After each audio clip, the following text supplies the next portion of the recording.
tadi pagi itu kegiatan grebek penjalin. Oh. Grebek penjalin yang ke-6. 3, 2, 1.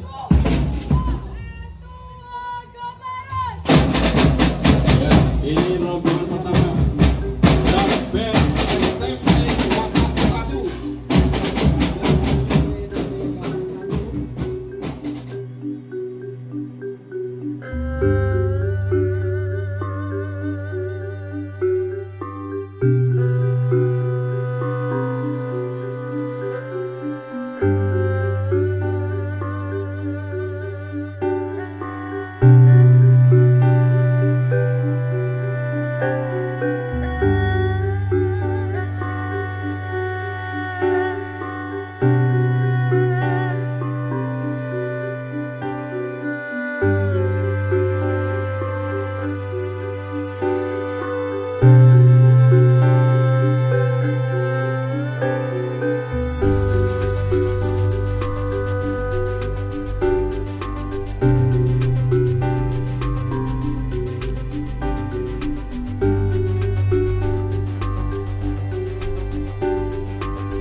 Mungkin bisa diceritakan dulu Pak, apa namanya sejarah atau awal mulanya Desa Trangsan ini bisa akhirnya dikenal sebagai pengrajin, desentra pengrajin rotan itu seperti apa Pak? Ya, oke.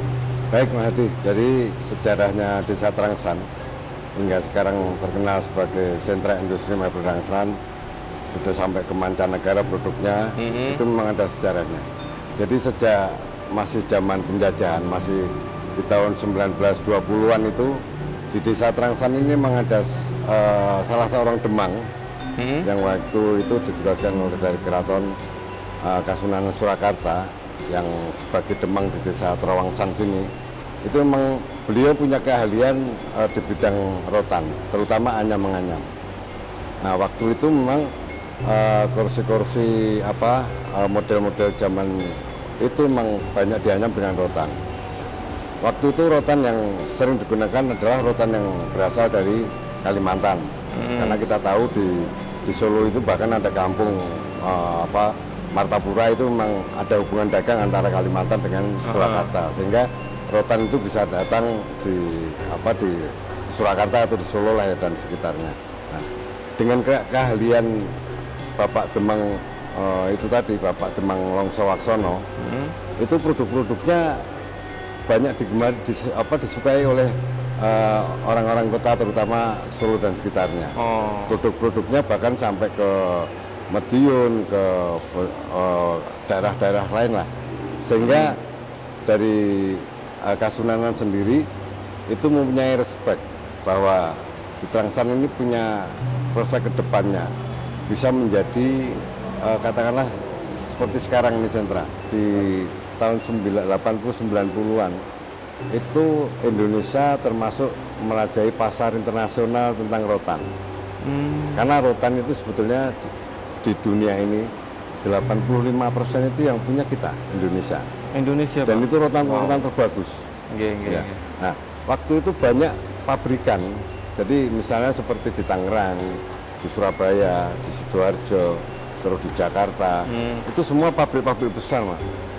Dan itu tujuan ekspornya paling banyak Jepang, Korea, Eropa, Italia, seperti itu lah. Oke Pak, kalau dari Dinas Koperasi UKM Jawa Tengah sendiri Pak, ya, pendampingan yang mungkin pernah diperoleh atau saat ini mungkin sedang berjalan, itu apa saja yang disentuh oleh Dinas Koperasi ke Koperasi Trangsan Manunggaljaya ini Pak? Ya. Jadi memang gini, kami memang mendapat pendampingan dari Provinsi Jawa Tengah. Itu setelah mengikuti pelatihan selama 3 hari. Memang saya waktu itu selain mengajukan juga dinilai juga. Jadi tidak mudah untuk bisa mendapatkan pendampingan, itu memang ada kriteria-kriteria. Tapi saya memang mengajukan agar koperasi saya dapat pendampingan, karena saya menyadari koperasi saya ini walaupun di dalamnya ada orang-orang ekspor dan sebagainya, tapi mayoritas anggota masih UKM. Terus pengurus termasuk saya sendiri masih pengetahuan kurang luas, terutama tentang IT. Saya orang jadul, sehingga memang Di situ saya mengajukan pendampingan untuk Trangsan Manunggal Jaya. Nah, dalam penilaian Dinas Koperasi Provinsi, ternyata saya Memenuhi lolos kriteria masuk itu. memenuhi kriteria, sehingga dilakukan pendampingan. Tadi kita datang ke sini kan pagi, Pak. Ya, Itu saya lihat kok ramai, ada apa namanya, arak-arakan Arak-arakan. kirap. Itu acara apa, Pak? Mungkin bisa diceritakan, Pak? ya.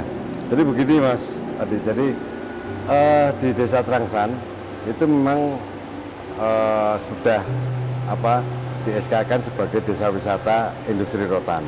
Itu sejak tahun 2016 itu udah launching pertama. Jadi tadi pagi itu kegiatan grebek penjalin. Oh. Grebek penjalin yang ke-6. Jadi kalau yang pertama di tahun 2016 itu juga meriah sama seperti ini. Nah, ini sudah memasuki tahun ke-6. Apa yang menjadi dasar menjadikan desa wisata dan adanya acara grebek penjalin dan sebagainya? Memang tujuan kami yang ada di Desa Trangsan waktu itu kan kondisinya sedang terpuruk. Kondisi sedang kena krisis global, industrinya sedang lesu.